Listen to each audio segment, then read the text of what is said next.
be showing you guys how to repair a leaky faucet in a tub. Now, this is the tub shower combo. You pull up on the knob and that activates your shower. So you just have, your knobs are just the hot and the cold. The first thing that you need to do is make sure that your water heater is on and that you have hot water to the faucet. The reason that's important is because you need to feel the water that's coming out, and whether it's cold or warm will tell you which side is going to need to be repaired. Because often it's only leaking on one side or the other, not both. This water is cold. I ran the hot water first to make sure that I have hot water up to the faucet. I shut it off, let it cool down for a few minutes, and the water that's leaking out is definitely the cold side. So the first thing I need to do is shut off all water supply to this, hot side and cold side. Make sure that the water is completely shut off, and open the valves, drain the water, and then we'll be able to take this apart and repair it. So I'm at my water heater. What I'm going to do is shut off. This is my hot side and this is my cold side. Okay, so I'm going to shut those off. Now the water is turned off coming into the hot water heater and also going out, so that'll shut down my hot side. Here's my water meter that I'll need to open up and turn off the water. With the cap off, and the lid off rather, there's your shut off. So I'll put my water key on it, and you're going to give it a quarter turn.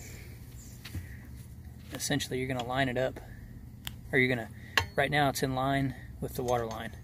You're going to turn it this way so that it's across the water line, and that'll be shut off. Now the water line's shut off, I can go inside and drain the water and get back to repairing that faucet. Now that the water is turned off outside and my hot water is turned off, I no longer have water flow. Still have the drip from the residual that's in there, but here are the tools you're going to need to repair the faucet: a Phillips, a flat, and a pair of channel locks. So you'll take your flat screwdriver and find the access point on the knob. There'll be a little indentation where you can get underneath the cap. Okay, like so. Get underneath it, and then you just pop that off. This knob is very loose, which I'll take care of when I put it back on. This screw needs to be tightened up, and that's why it's so loose. There you have it. It was loose. If I didn't already mention, you want to have this knob turned all the way on or all the way open, because that gets the knob turned all the way to the left, so when you're trying to unscrew your Phillips screw, it'll allow you to do that. Okay, so pull the knob right off. These things are always nasty. And the next thing you need to do is unscrew this stem that comes out. We'll take our channel locks, and there we go. Just need to get it started. It's not in there. It's not in there super hard. Just a little bit more than hand tight. So now this piece is just a trim piece, but it can come off with it. That's fine. So that's what you're doing. You're unscrewing that. Like I said, the trim piece can stay on it. That's not a big deal. Okay, now there's your extension. All that is the extension on this stem. So now that extension's out of there, I'm going to take this, just with a little bit, pull it out. Before I get that completely out of the way, notice the orientation. Okay, it's got the piece over here on the side. It's going to be on the left side, so you want to put it back in the same way, because you can actually flip that over and have that on the wrong side.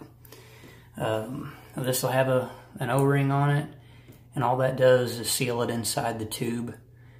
So those don't normally need to be replaced unless they're broken. This one's not.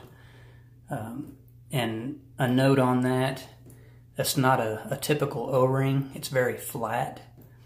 So you can't just go get one of those little O-ring kits and replace that. So you don't want to do that unless you have to. And then get in here where you can actually see that. So the seal is sitting back in the hole. This little seal is actually called a seat. I don't know if I mentioned that before, but it's actually called a seat. And I have my seat or seal. Wait for that to focus. There we go. I've got it in place on the screwdriver. I've got my spring in place. So what I'm going to do is I'll put this in there in the hole where it belongs, and then I'll take my flathead screwdriver and just push it off of the Phillips right into the hole so that it can seat in there properly. It's almost impossible to try to reach in there and put that in place. There's just not enough room. And so this is the way that I've found that works the best. You just slide it off in there like so. All right. This is the repair kit that you'll need to replace those seats.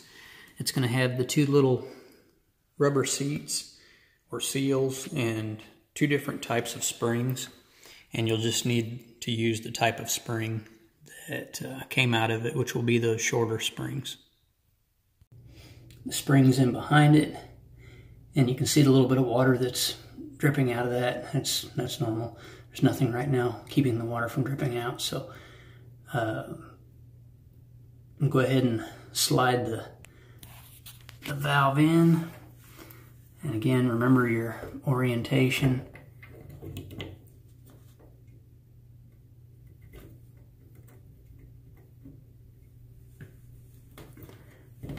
Okay, push that in nice and tight.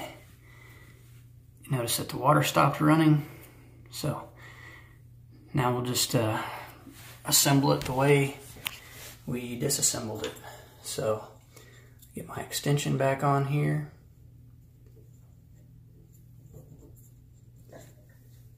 Okay, on and off, or open and closed.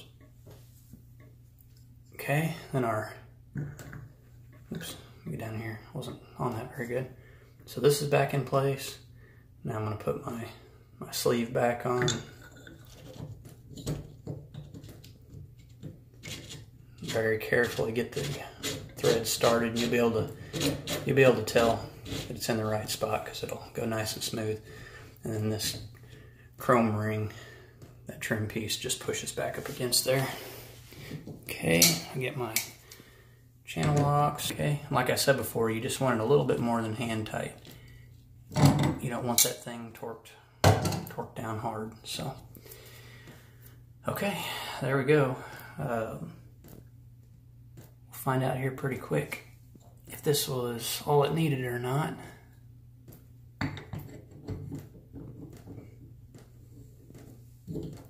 Okay, off.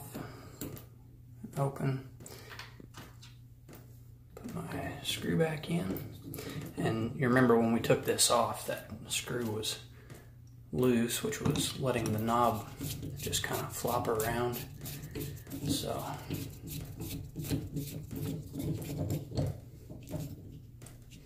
okay, get that tight. Again, you don't want to over tighten it. You know, all those pieces in there are plastic, so.